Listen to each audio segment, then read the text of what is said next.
Olá a todas e todos, eu sou Isabelle Chagas, mestranda pelo Programa de Pós-Graduação em Comunicação Social pela Universidade Federal de Minas Gerais, no Brasil.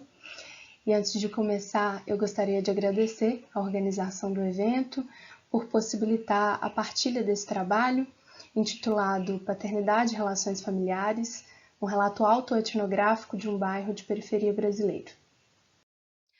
Há alguns anos, venho desenvolvendo reflexões acerca das relações de paternidade no contexto brasileiro, e este trabalho se debruça sobre o bairro onde eu moro, a comunidade Vila Nova, que fica na periferia da cidade de Belo Horizonte, uma das principais capitais do país.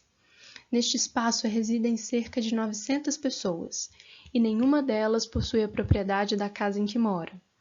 Há um processo judicial de desapropriação em curso há 24 anos, data da ocupação pelas primeiras famílias. Estas são chefiadas em sua maioria por mulheres, e o abandono paterno é um fenômeno recorrente.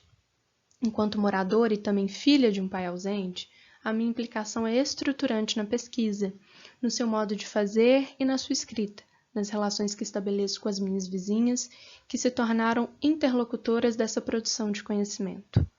A pergunta que nos moveu no início do trabalho era pensar de que forma a paternidade era figurada em um espaço onde se presume a sua falta.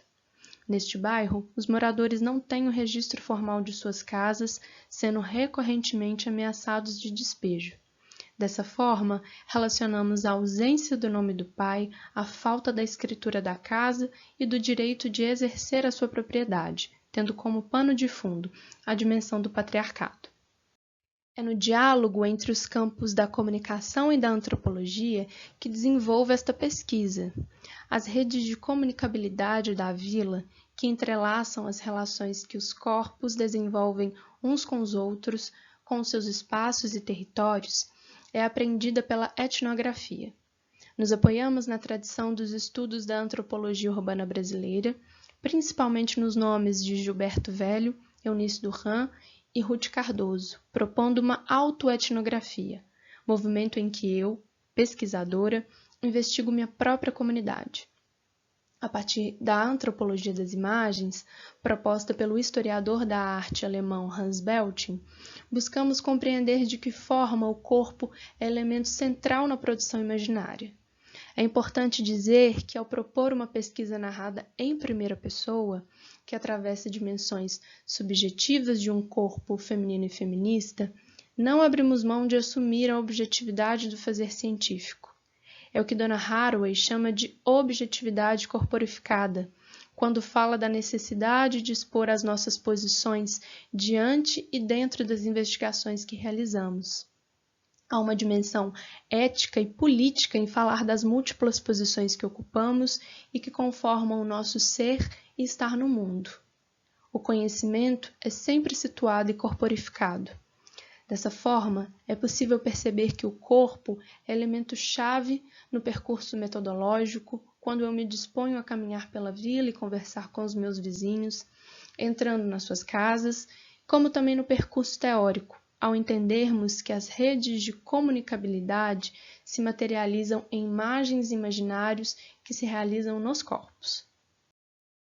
Para entender as relações de paternidade, pareceu-nos impossível não tratar de patriarcado. Isso porque as ideias que atravessam tais relações, de família, parentesco, parentalidade e vizinhança, se dão numa estrutura ideológica de poder, que concede direitos sexuais, políticos e econômicos aos homens sobre as mulheres e sua força de trabalho, a partir da perspectiva marxista da pesquisadora brasileira Eleiete Safiotti. O patriarcado opera de forma conjunta com o racismo e o capitalismo. A domesticidade e a intimidade na lógica patriarcal são elementos essenciais à privatização da vida e das famílias, estabelecendo os limites entre privado e público, dentro e fora.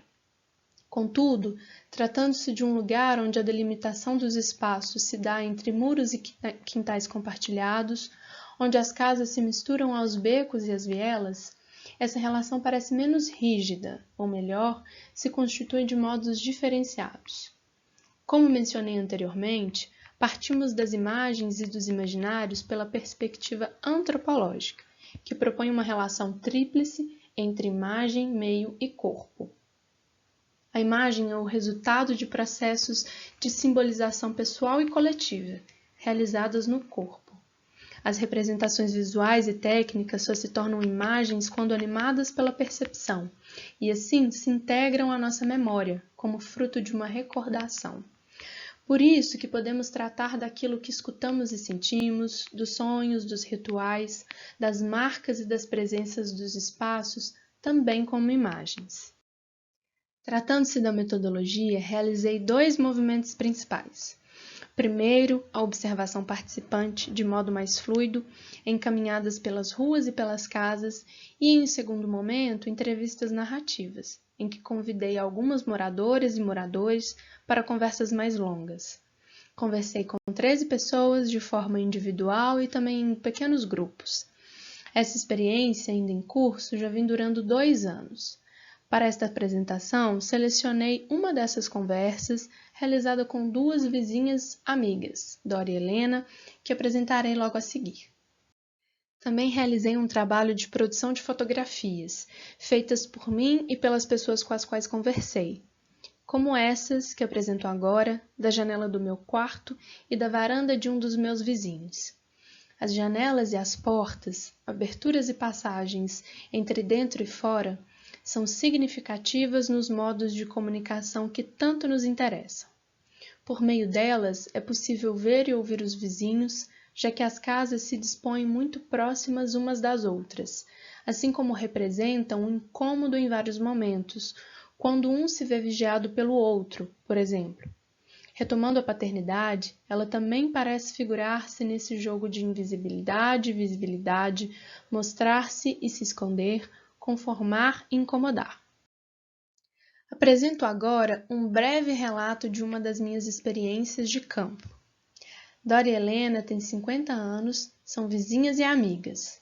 Helena vive com um filho de 18 anos e é viúva, enquanto Dora sempre morou com as irmãs mais novas, mas hoje está sozinha. Na narrativa dessas mulheres, a Vila Nova aparece como uma grande família. Elas vieram do interior para conquistar a vida na cidade grande e no bairro conseguiram comprar a primeira moradia. A ideia de conversarem comigo juntas partiu delas, dando a ver uma rede de sociabilidade em vizinhança que configura as dinâmicas de fala e de escuta. Esses modos de parceria, amizade e convivialidade tensionam os tradicionais limites entre dentro e fora, público e privado. A porta da casa de Helena está sempre aberta para receber os outros, e a circulação pelos becos da vila muitas vezes se assemelha ao quintal de uma casa. Os homens não aparecem em seus relatos. Helena perdeu o marido há pouco tempo, mas ele é citado uma única vez em sua narrativa de forma muito breve. Dora fala constantemente do sobrinho, que ajudou a criar como filho e que se envolveu com o tráfico de drogas. As imagens do pai e da paternidade são figuradas justamente pela sua ausência. Mas há uma lei patriarcal que atravessa as vivências dessas mulheres e as possibilidades de sua atuação no campo político, econômico, das decisões de poder. As ameaças de despejo, o tráfico de drogas. Ainda assim, é possível perceber formas de configuração femininas que dispõem de mecanismos de solidariedade e permitem a criação de outras formas de se viver. Com essa experiência, é interessante perceber que o pai não vai chegar. A casa já está ordenada. Essa é uma metáfora para dizer que a ausência do pai simbólico, que não se confunde com o corpo físico de um homem e de uma mulher que se assume como tal, como já nos ensinou a psicanálise, parece dar autorização para que outras ordenações, junções e domesticidades se configurem. Citando a cientista política brasileira Flávia Biroli, parece-nos formas diferentes de solidariedade, afeto e amparo, que permitam rever os padrões de convivência, especialmente na fronteira entre as responsabilidades privadas e coletivas. Ao colocar o meu corpo pesquisadora como um lugar de produção e troca de imagens, a pesquisa autoetnográfica mostra a possibilidade de construção de uma forma de conhecimento comum, numa rede de cuidado que rompe com lógicas de relações familiares essencialmente burguesas de ordenação das vidas e dos espaços. Ao mesmo tempo, parece desestabilizar certas figuras, papéis e funções previamente determinados, como a do pai, do patriarca, de uma lei excludente e correntemente violenta. É um movimento que rompe também com as lógicas racionais de produção de conhecimento, pautadas por uma ideia de objetividade que exclui as subjetividades e rejeita os saberes femininos e subalternos. Eu agradeço por poder partilhar um pouco desse caminho de pesquisa que eu venho desenvolvendo e me coloco à disposição para o diálogo e o debate. Muito obrigada!